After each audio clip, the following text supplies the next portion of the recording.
Welcome to HortTube. My name is Jim Putnam, and in this video I'm going to answer a question I've been getting quite a bit, and that's about whether or not it's okay to plant this time of year. It's in the middle of January right now, and if you're watching my videos, I'm planting shrubs like crazy. All these things behind me I've planted here in the last week, and I've planted lots of things in my white garden over here, and I'm just putting up constant videos where I'm planting in January.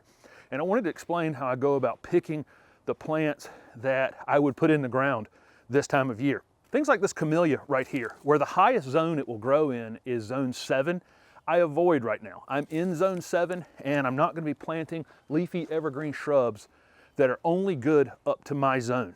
The leafy evergreen shrubs that I have going in back here and other things that I'm putting in throughout my yard are all good for zone 6 or zone 5. And so I'm not putting in something that's marginal in the peak of winter. That's kind of very important. So look at the shrub you have in mind for planting, and if you're in zone 8 and it's a zone 7 or zone 6 plant, fine. If it's a zone 8 and higher plant, 8, 9, 10, I probably would wait a few weeks until the worst of the winter is over to plant that. Deciduous shrubs, things that lose their leaves in the winter, tend to be more cold hardy as a group, not across the board, but most of those plants. And so all of the deciduous things that you've seen me planting, deciduous magnolias and flowering cherries and red buds and things like that, they're good up to zone 5, and I just don't have any problem whatsoever planting those things in the peak of winter that are 2 zones more cold hardy than the zone that I'm in. And so I am being selective about what I'm planting and what I'm not going to be planting this time of year. Here's another example. This is a ground cover phlox. This thing will grow all the way up to zone 4. It's native to a good portion of the United States. This pot is actually frozen solid right now. It's been overwintered outside. Not going to worry about it whatsoever. I'm going to dig a hole, stick it in the ground, and I shouldn't have any problems whatsoever with this plant. Here's an example of an evergreen shrub I had no problem planting right now. It's a gold dust tacuba, beautiful gold spotted evergreen shrub, zone 6 plant. I put it in the ground the other day. The roots were actually frozen on it. The leaves were wilting downward. Since then, it's warmed up a couple days. Leaves have perked right back up, just like this one has. No problem whatsoever. The exception to my rule about planting something that is more cold hardy than my area would be is if that plant was stored over winter in a place that was abnormally warm. And let me explain that. I actually cover my plants for the winter in a cotton cloth.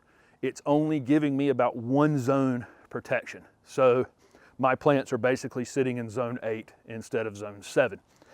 You'll see many nurseries will have white plastic over their houses right now. The reason they're using the white plastic instead of clear plastic is that the white plastic lets in enough solar energy to thaw the roots on the plants, but not enough to actually wake them up. So they're being stored cold.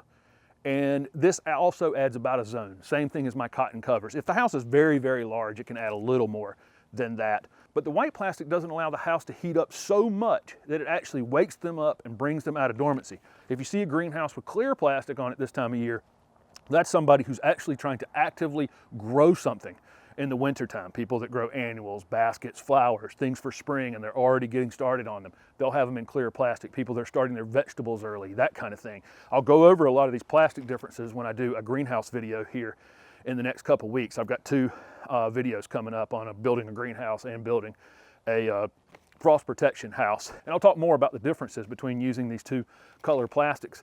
But I would definitely not buy a plant, no matter what zone it was in, out of a greenhouse that had clear plastic on it and take that home and plant it. That plant's not fully dormant.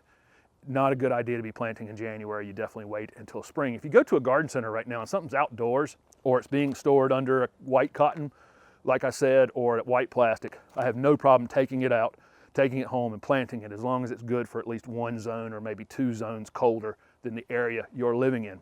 So I hope that helps to clear up the fact that I'm really not planting just willy-nilly anything and everything in January. I am kind of thinking through it a little bit and not planting marginal things in the peak of the winter.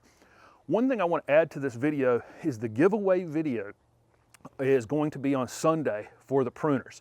And make sure that you've commented on that Sunday subscriber video from 2 weeks ago, because you can comment on it on YouTube, you can comment on it on Facebook, and you can also make a comment on the Instagram post that included a picture of the pruners. And I'm going to be giving away 3 sets of pruners. If you haven't watched those videos, make sure you go back and make a comment on it. If you would, on this video, ask any questions you have about either planting or spring planting or fertilizing, watering, whatever gardening questions you have. Ask them on this video, and when I do the giveaway video on Sunday, I will answer some of those questions. And then we're going to do the giveaway for the 3 sets of Corona pruners. Thank you very much for watching this video, and if it was helpful, please hit the like button and don't forget to subscribe to my YouTube channel for future videos. Thanks again.